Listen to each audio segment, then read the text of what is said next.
Back to news. ఏళ్లు గడుస్తున్నాయి కానీ వారి తలరాతలు మారడం లేదు. ప్రభుత్వాలు మారుతున్నాయి కానీ వారి కష్టాలు తీరడం లేదు. గిరిజన ప్రాంతాల్లో అభివృద్ధి మాత్రం ఎక్కడ వేసిన గొంగడి అక్కడే అన్నచందంగా మారింది.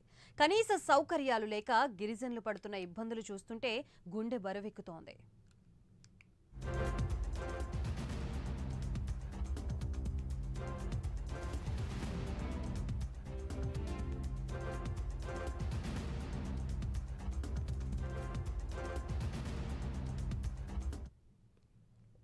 అల్లూరి జిల్లా అనంతగిరి మండలంలోని గిరిజనుల కష్టాలు వర్ణనాతీతం. ప్రాణాల్ని గుప్పెట్లో పెట్టుకుని ఉధృతంగా ప్రవహిస్తున్న వాగును దాటుతున్నారు. భారీ వర్షాలకు జిల్లాలోని వాగులు పొంగిపొరుతున్నాయి. పెనుకోట సమీపంలో ఉన్న ఓ వాగు ఉధృతంగా ప్రవహిస్తోంది. దీంతో గిరిపుత్రులు నానా ఇబ్బందులు పడుతున్నారు. పెనుకోట, పెద్దకోట పంచాయతీ ప్రజలు ఈ వాగుని దాటే వ్యవసాయ కూలి పనులకు వెళుతున్నారు. అయితే ఇది పొంగి ప్రవహిస్తూ ఉండటంతో ఏరికి అటు ఇటు త్రాడు కట్టి వాటి సహాయంతో దాటుతున్నారు.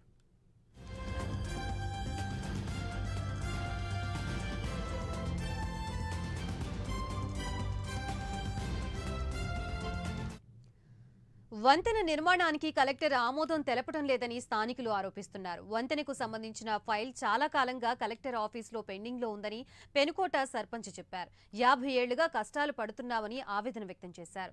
ఎన్నికల సమయంలో వాగ్దానాలు చేస్తున్న నేతలు ఆ తర్వాత దాన్ని పట్టించుకోవడం లేదని ఆగ్రహం వ్యక్తం చేస్తున్నారు స్థానికులు.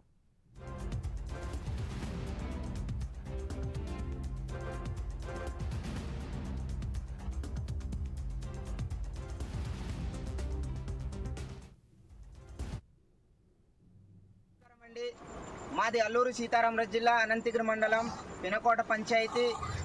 నేను పినకోట స్థానిక సర్పంచ్ నుండి ఈరోజు పినకోట గ్రామంలో యథావిధిగా గత 50 సంవత్సరాల నుంచి ఇదే పరిస్థితి అండి.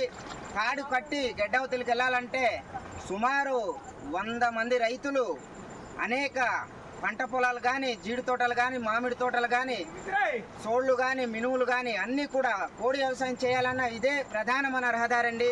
ఈ యొక్క గడ్డ దాటి వెళ్ళాలంటే ప్రాణాలు తెగించి రైతులందరూ కూడా, ఇక్కడ ఉన్న వాళ్ళందరూ కూడా రైతులే సార్, రైతులందరూ కూడా గడ్డ దాటి వెళ్ళాలంటే ఇటువంటి తాడు సహాయంతో వెళ్తున్నాం.